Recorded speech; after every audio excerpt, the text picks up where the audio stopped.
You want to master your mind, you want to own your thoughts before your thoughts own you, then you need to understand this isn't a game. This isn't a when I feel like it kind of thing. This is the war you fight every single morning the moment your feet hit the floor. Too many people are prisoners in their own head. They have the talent, the ideas, the potential, but their mind is a battlefield they've already surrendered before the fight even began. And you know why? Because they never learned to control the habits that shape their thinking. Let me tell you right now, if you don't control your mind, someone else will. The world will feed you doubt. The world will feed you fear. The world will feed you excuses. And if you're not strong enough to spit it out, you will live your life wondering why nothing changes. The first habit, discipline. Motivation fades, discipline stays. You don't wait for the perfect mood. You show up regardless. The second, protect your mental diet. Stop consuming things that poison your thinking. If it doesn't push you forward, it's pulling you backward, no in between. You've got to master your self-talk. Every I can't you speak as a seed you plant that will grow into a forest of regret. Replace it with I will, I must, I can. Turn your pressure into power. Stop running from challenges. Face them head on. They're not walls, they're doors, and only the strong open them. Finally, remember, consistency is the hammer that builds mental mastery. It's not about doing it once, it's about doing it again and again, again, until it becomes who you are. You want change, then master your mind. You want freedom, then control your thoughts. You want greatness, then stop negotiating with your weakness and start building the habits that make you unstoppable. This is your moment, not tomorrow, not next week. Right here, right now. Finish this message, learn these habits, apply them, and watch your life transform. Your mind is the command center of your life. It's the headquarters where every decision is made, every move is planned, every victory and every defeat is born. Long before you take a single step, before you open your mouth to speak, before your hands ever touch the work that needs to be done, it all starts here, in your head. You can train your body until it's a machine, but if your mind is weak, your body will eventually follow that weakness. You can have all the resources, all the opportunities, all the blessings laid out before you, but if your mind is not in order, you will sabotage yourself before the world ever has a chance to stop you. The difference between those who rise and those who remain stuck is not luck, it's not talent, it's the ability to control and direct the mind toward the right target. The truth is, most people have surrendered control of their own mind without even knowing it. They wake up every day reacting instead of leading. They scroll through their phones and let the world tell them how to feel before they even decide how they want their day to go. They let negativity plant its seeds before they've had the chance to choose their own thoughts. And by the time the day truly begins, they've already lost the battle in their head. That's because they don't understand this one fact: your mind is not just where thoughts live, it is where the destiny of your life is shaped. The person who wins in life is the person who wins the unseen battles in their thoughts long before the visible fight ever happens. When you understand that your mind is the command center, you start to treat it differently. You stop feeding it garbage. You stop letting just anybody or anything have access to it. You become intentional about what goes in, because you know that whatever you allow in will eventually come out in your actions, your words, and your results. If your mind is a garden, then every word you hear, every image you see, every thought you entertain is a seed. If you're planting weeds, don't expect a harvest of greatness. If you're planting fear, don't expect to reap courage. If you're planting doubt, don't expect to grow confidence. The world will hand you seeds of poison every single day. Your job is to refuse them and plant what will make you stronger. You cannot afford to run your life on autopilot. Every thought, every decision, every belief you hold is either building you or breaking you. Some people think they can't control what they think, but the truth is you can. It takes work, it takes discipline, and it takes the willingness to stand guard at the door of your mind every single moment. This is why so many fail. They think mastering their mind is something they can do once and be done with it. No, this is daily. This is constant. You don't guard the command center once. You protect it with your life every single day because you know the enemy never stops attacking. The strongest warriors in life are not just the ones with the biggest muscles or the loudest voices. They're the ones who have trained their minds to stay calm under pressure, to stay focused under distraction, to keep moving forward when everything around them says quit. They know that no matter what's happening externally, as long as they control the command center internally, they can navigate through any storm. That's why you can see two people face the exact same challenge, but one collapses while the other conquers it. The difference is not in the difficulty. It's in the mind. You must be willing to take ownership of your mind. Stop blaming circumstances. Stop blaming people. Stop blaming the past. The moment you decide that nothing gets to live in your head rent-free unless it serves your purpose, your life begins to change. But here's the thing, it's not easy. You will have to fight for control. You will have to confront the toxic thoughts you've allowed to take root for years. You will have to replace old patterns with new, stronger ones. It will be uncomfortable because your old self will resist change. But if you don't push through, your old self will always keep you chained to the same life. Think about the greatest achievements in history. Every single one started as a thought. Somebody believed they could, and then they acted on it. The airplane, the light bulb, the cure, the invention, the movement, all of it began in the command center of a human mind. That means the same power exists in you. The question is, what are you allowing your mind to create? Are you building visions that move you forward? Or are you allowing fear to construct walls that keep you trapped? You can either use your mind as a weapon to destroy your limitations or as a prison to keep you small. The choice is yours every single day. Your mind will take you exactly where you train it to go. If you constantly feed it thoughts of failure, it will look for failure. If you constantly feed it thoughts of growth, it will look for opportunity.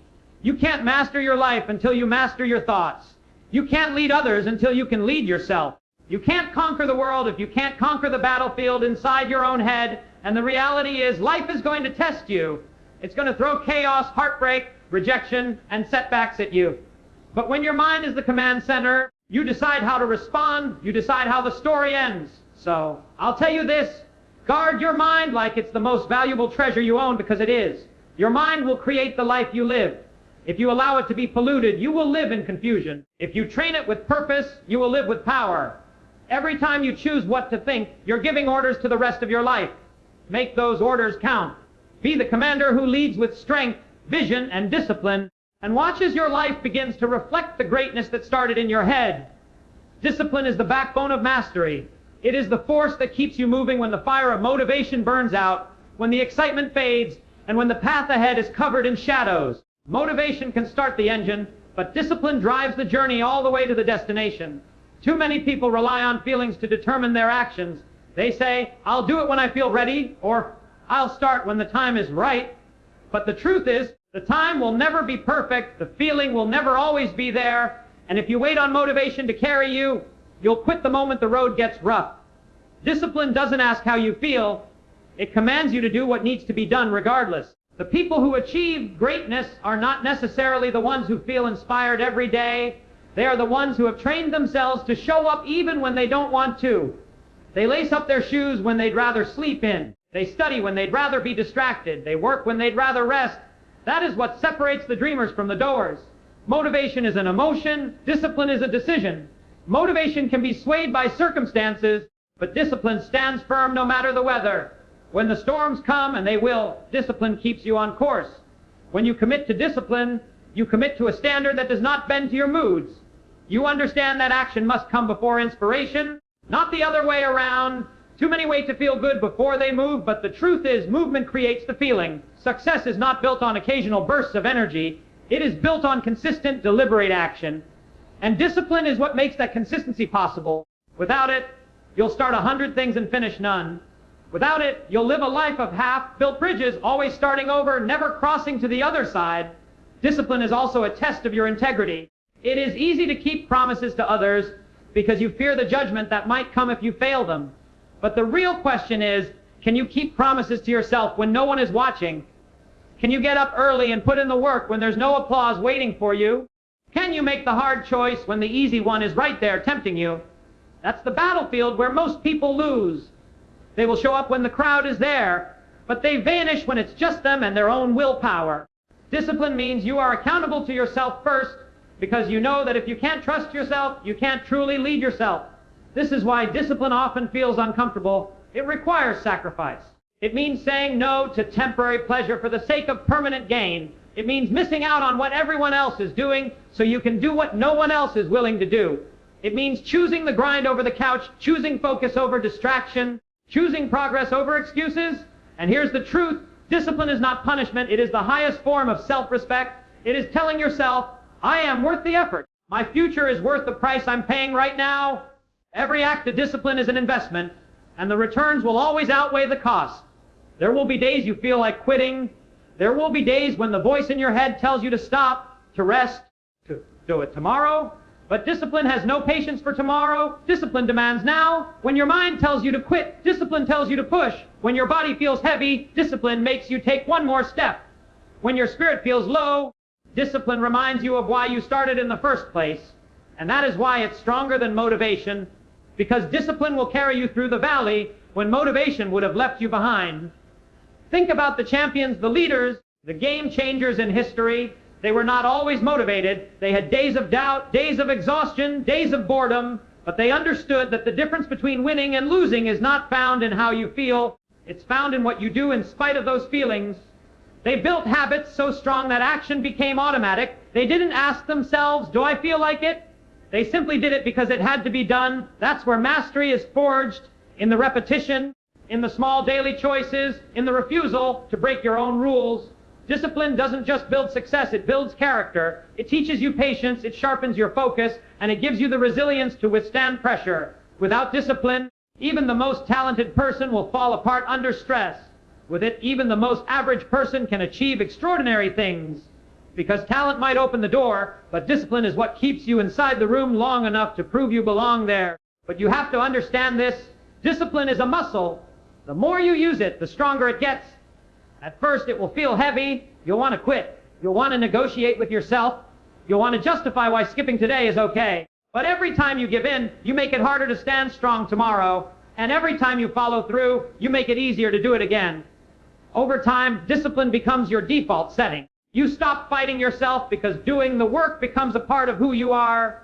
That's the point where most people start to call you lucky, without realizing the years of disciplined choices that made your success inevitable. The greatest reward of discipline is not just what you achieve. It's who you become in the process. You become someone who can be trusted, someone who follows through, someone who doesn't crumble under pressure. And once you become that person, you can face any challenge in life and know you have the strength to overcome it. If you want to master your mind, you must put discipline at the very core of your being. You must be willing to act even when your feelings beg you to stop. You must be willing to show up every day and do what needs to be done, not because it's fun, not because it's easy, but because you gave your word to yourself. And if you can do that, if you can truly live with discipline, then there is nothing in this world that can stop you from reaching the life you were meant to live. What you feed your mind will determine the life you live. Just like your body cannot thrive on junk food, your mind cannot thrive on mental junk. Every single thing you allow into your head, every conversation you listen to, every headline you read, every video you watch, every word you repeat to yourself becomes a part of you. Your mind is constantly absorbing, constantly storing, constantly shaping your reality based on what you give it. If you feed it fear, you will live in fear. If you feed it doubt, you will live in hesitation. If you feed it weakness, you will live in defeat. But if you feed it courage, you will act with strength. If you feed it truth, you will walk with confidence. If you feed it vision, you will build a future worth living. The question is, what kind of diet is your mind on right now? Most people are careless about their mental diet. They consume negativity like it's water, and then they wonder why their life feels heavy. They start their day with chaos, scrolling through bad news before they've even spoken a word of gratitude. They spend hours around people who drain them instead of people who lift them. They watch entertainment that glorifies failure, betrayal, and pain, and then they can't understand why they have no hope. The mind is a sponge. It doesn't reject what you give it. It simply takes it in and uses it as the building blocks for your thoughts, beliefs, and actions. And when those building blocks are toxic, your life will be built on a foundation that cannot hold the weight of your dreams. If you want to master your mind, you have to protect what goes into it like your life depends on it, because it does. You have to stand guard at the gates of your mind and filter everything that tries to enter. Just like you wouldn't leave your front door wide open for a stranger to walk in, you can't leave your mind open for anything and everything to pour in. You have to be intentional. You have to ask yourself, does this serve me? Does this align with my vision? Will this make me stronger or weaker? If the answer doesn't push you forward, you don't let it stay. Some people think they can surround themselves with garbage and somehow rise above it. They say, it doesn't affect me, but they are wrong. Everything affects you whether you admit it or not. The music you listen to, the voices you hear, the messages you repeat, all of it leaves an imprint. And over time, those imprints shape the person you become. You cannot expect to think like a champion if your mind is full of the language of defeat. You cannot expect to live in peace if your mental diet is full of chaos. You cannot expect to lead if you spend all your time following those who are lost. Guarding your mental diet also means being mindful of the company you keep. People are one of the most powerful influences on your mind. Spend enough time around negative people and you'll start to sound like them, think like them, and act like them without even noticing. Spend time around disciplined, driven, and positive people and you'll start to mirror their energy. Energy is contagious, and if you keep exposing yourself to the wrong kind, you'll get sick in your spirit. That's why you have to be ruthless about who gets access to your ears and your attention. Not everyone deserves a seat at your table, because not everyone is food worth serving. Feeding your mind the right diet is not just about avoiding the bad, it's about deliberately consuming the good. Read books that stretch your thinking. Listen to voices that inspire growth. Watch content that builds your skills, your faith, and your courage. Fill your space with words, images, and reminders of who you want to be and where you are going. Speak affirmations over yourself daily, not as empty words, but as seeds you are planting with full intention. The more good you feed your mind, the stronger it becomes, and the stronger it becomes, the more power you have over your actions and your future. Understand this. Life will throw negativity at you whether you invite it or not. Challenges will come. People will speak against you. News will spread fear. That's why it's even more important to keep your mental diet clean.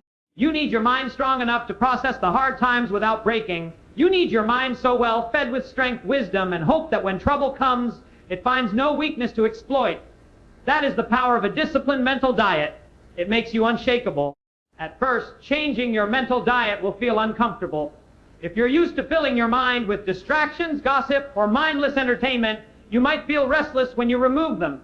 But just like your body adjusts when you eat healthier, your mind will adjust when you start feeding it better fuel. You will notice your focus sharpening. You will notice your mood improving. You will notice that problems don't overwhelm you like they used to. And slowly, the cravings for mental junk will fade because your mind will begin to prefer the taste of truth, growth, and purpose. The most dangerous thing you can do is believe you can feed your mind whatever you want and still live the life you dream of. That's like planting weeds and expecting flowers. Your life will always reflect the quality of your mental diet. If you want a life of strength, you must feed your mind with thoughts of strength. If you want a life of abundance, you must feed your mind with gratitude and vision. If you want a life of peace, you must feed your mind with calm and clarity. This is not a one-time choice. It is a daily commitment. Every day, ask yourself, what am I feeding my mind today? Am I consuming content that makes me better? Am I surrounding myself with people who challenge me to grow? Am I speaking words to myself that align with the person I want to become? Because your mind is listening, and it will take whatever you give it and build your life with it, brick by brick, thought by thought.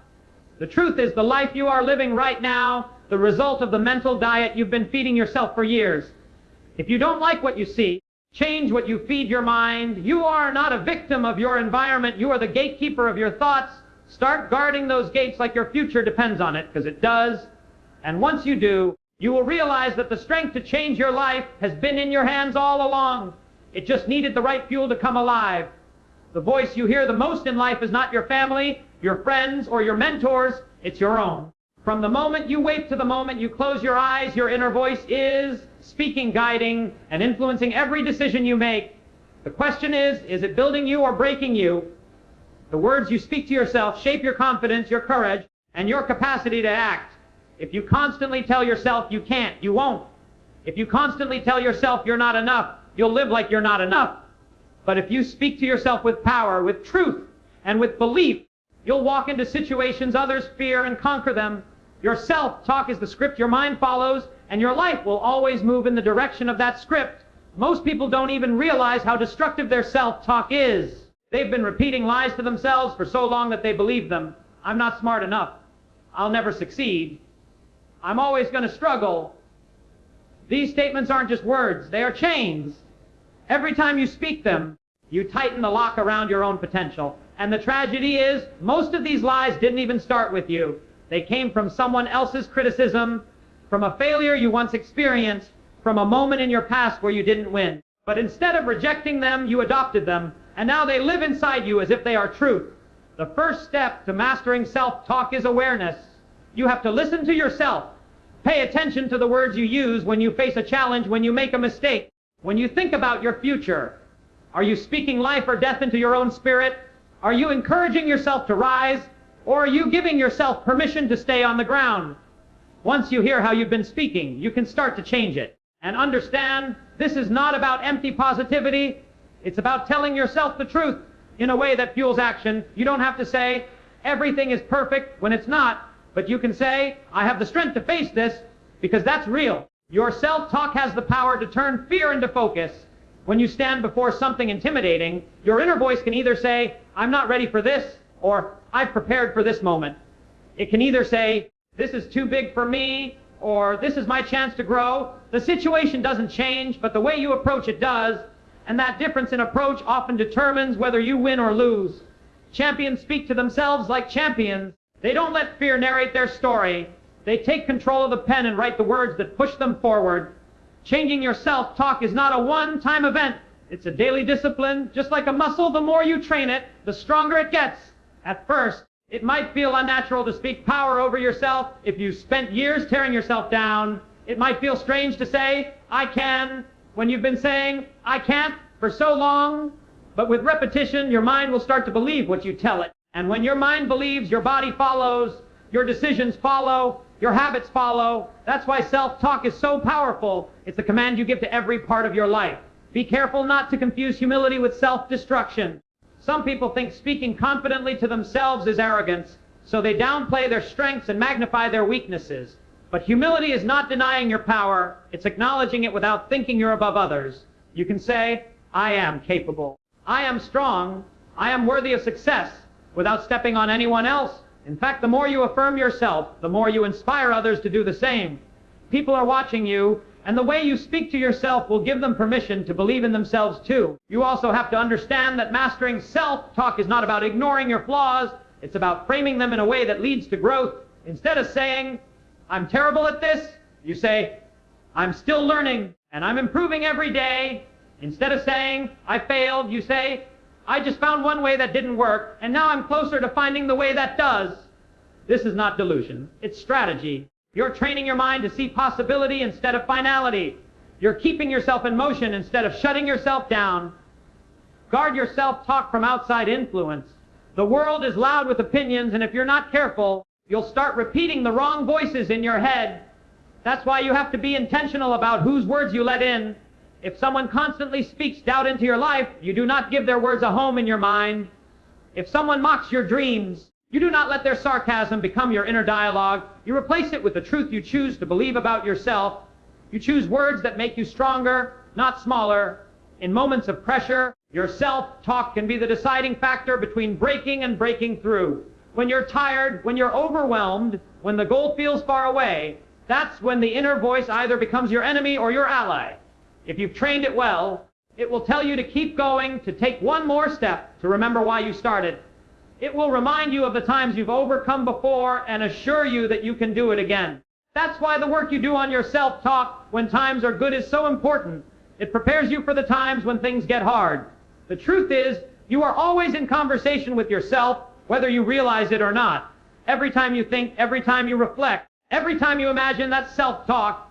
And if you don't take control of it, it will default to whatever has been planted there by your past, your fears, or the opinions of others. But when you master it, you take control of the story. You become the narrator of your own life, and you get to decide the tone, the direction, and the outcome. So speak with intention. Speak with conviction. Speak as if your life depends on it, because it does. The words you repeat to yourself will either limit you or liberate you. They will either keep you stuck in the same place or propel you into the life you were created to live. You cannot master your mind until you master your mouth, and that mastery starts with the conversations you have when no one else is listening. Choose those words wisely, because they will shape the person you become. Pressure is not your enemy. Pressure is the test, the forge, the fire that reveals what you're really made of. Without pressure, there is no growth. Without pressure, there is no strength. Diamonds are formed under intense pressure, and so is the unshakable version of you. The problem is not the weight you're carrying. The problem is how you choose to see it. Most people spend their lives running from pressure, praying for an easy road, hoping they can avoid the struggles that challenge them. But if you avoid pressure, you avoid progress. You cannot rise to your potential by staying in the comfort of what is familiar. You have to be willing to walk into the fire and let it shape you. When pressure comes, it doesn't arrive to destroy you, it arrives to prepare you. It is life's way of asking, how bad do you want it? It's the signal that something great is on the other side if you're willing to endure. The truth is, everyone loves the idea of victory, but few are willing to handle the heat that produces it. They want the trophy without the training. They want the mountain view without the climb, but life doesn't work that way. You earn the right to stand on top by proving you can survive the weight below. Pressure exposes weaknesses you didn't even know you had, and that's a gift. It's in those moments that you see where you need to grow, where your habits are weak, where your mindset still has cracks. Instead of running from that awareness, you should lean into it. Every crack revealed under pressure is a chance to strengthen your foundation. Every mistake under pressure is a lesson that can make you sharper if you're humble enough to learn from it. Those who fear pressure will hide from it, and in doing so, they hide from the very opportunities that would make them great. The difference between those who crumble and those who conquer under pressure is perspective. When you see pressure as a curse, it will break you. But when you see it as a challenge, it will make you rise. That's why you have to train your mind before the storm hits. You have to prepare yourself mentally to respond instead of react. When things get hard, instead of asking, why is this happening to me? You ask, what is this here to teach me? That shift changes everything. It turns frustration into focus, fear into fight, and struggle into strength. Understand that pressure is a privilege. It means you're in the game. It means you're being trusted with responsibility, with opportunity, with the chance to prove yourself. People who are never under pressure are people who are not pushing their limits. If your life feels easy all the time, it's a sign you're not challenging yourself enough. Growth is uncomfortable, and pressure is the signal that you're stretching beyond your comfort zone. That's exactly where you need to be if you want to see what you're truly capable of. The key to turning pressure into power is not avoiding it, but embracing it with preparation. You can't wait until you're in the middle of the fight to start training. You have to build your mental and emotional muscles daily so that when pressure shows up, you're ready. That means discipline. That means feeding your mind the right thought. That means surrounding yourself with people who make you stronger instead of weaker. Pressure doesn't create your habits, it reveals them. If your foundation is weak, pressure will expose it. If your foundation is strong, pressure will prove it. There will be moments when the weight feels unbearable, when you feel like you're carrying more than you can handle. In those moments, you have two choices. You can break down or you can break through. Breaking down means letting the situation define you. Breaking through means letting the situation refine you. The difference is in your decision. Every time you push back against the weight, you grow stronger. Every time you hold your ground when the world is pushing against you, you expand your capacity to handle even more. That's how champions are made. They don't run from the load, they adapt to carry it. One of the greatest mistakes people make under pressure is focusing only on the pain. They stare so hard at the difficulty that they forget why they started. When you lose sight of your why, pressure feels heavier than it is. But when you keep your purpose in front of you, you find the strength to keep moving. Purpose turns pressure into fuel. It transforms every obstacle into a stepping stone. It reminds you that the weight you're under now is building the strength you'll need for what's next. You have to also understand that pressure is temporary, but the strength it builds is permanent. No storm lasts forever, but the resilience you gain by walking through it will serve you for a lifetime. The pain you feel today will one day become the power you draw from. You'll look back at moments you thought would break you and realize they were the very moments that made you unshakable. That's the beauty of pressure. It doesn't just test you, it transforms you. So when pressure comes, welcome it, stand tall under it, tell yourself, this is where I grow, this is where I prove myself. Refuse to complain, refuse to retreat, refuse to let the weight crush you. Instead, let it build you into someone even stronger than before. Because the truth is, life will never stop applying pressure. The only question is whether you'll keep letting it push you down, or you'll learn to use it to push yourself up. And once you master that, once you truly learn to turn pressure into power, there won't be a challenge in this world that can stop you. Consistency is the bridge between who you are and who you want to be. It's not the big moments, the bursts of motivation, or the flashes of inspiration that change your life.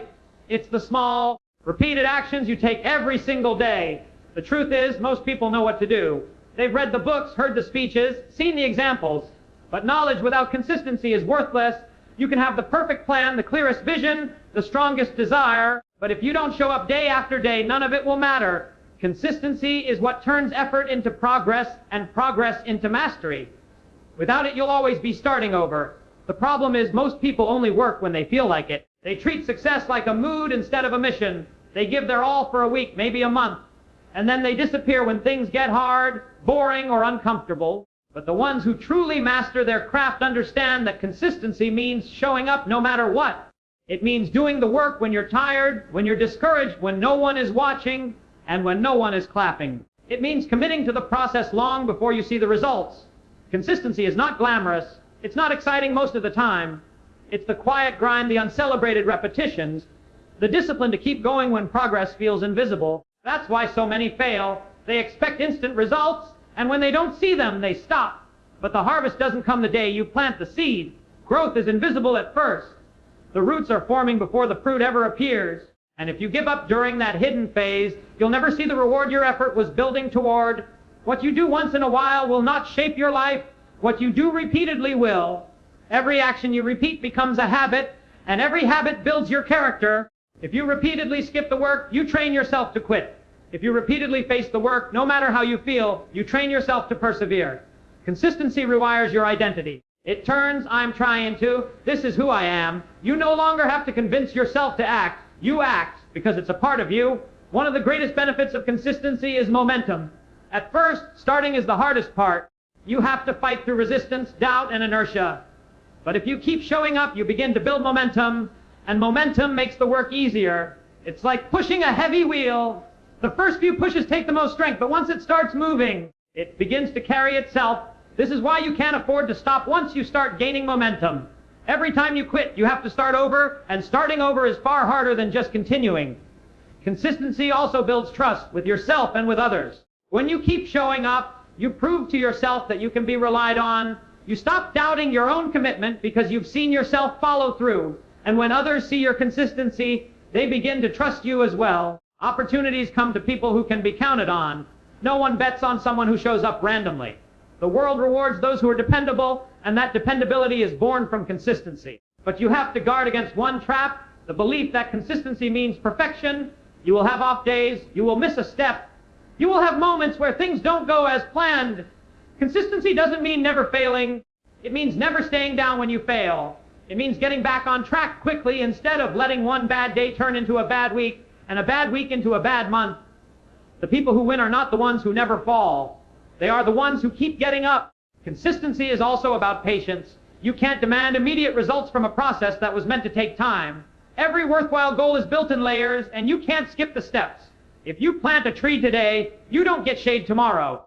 You keep watering, keep protecting, keep nurturing, until one day the growth is undeniable. The same is true in life. You keep showing up, even on the days it feels like nothing is happening, because you know that mastery is coming. The reason consistency creates mastery is because repetition creates expertise. Every time you repeat an action, you're not just doing refining it. You're learning the small adjustments that make you better. You're sharpening your skills in ways that no book, no lecture, no shortcut can teach. You can't truly master anything you do occasionally. Mastery is born from immersion, from living and breathing the work until it becomes second nature. And here's the truth. Consistency is hard because it's supposed to be. If it were easy, everyone would have the results they wanted. But difficulty is the filter that separates the committed from the casual. Every day you stay consistent. You're proving that you're not like everyone else who gave up. You're proving you're willing to pay the price that success demands. And that price is daily effort, even when the rewards are far away. If you want to build a life that stands the test of time, you have to build it with consistency. Flashy effort will get attention, but it's steady effort that gets results. No one remembers the person who started strong and quit. They remember the one who stayed the course until the end. Consistency might not always be exciting, but it's always effective. So decide today that you will not be a person who starts and stops. Decide that no matter what the weather is like, no matter what mood you wake up in, no matter how far away the finish line feels, you will keep showing up, you will keep pushing forward, you will keep doing the work until the work becomes a part of you. Because when you live with that kind of consistency, mastery is not a question of if, it's only a matter of when.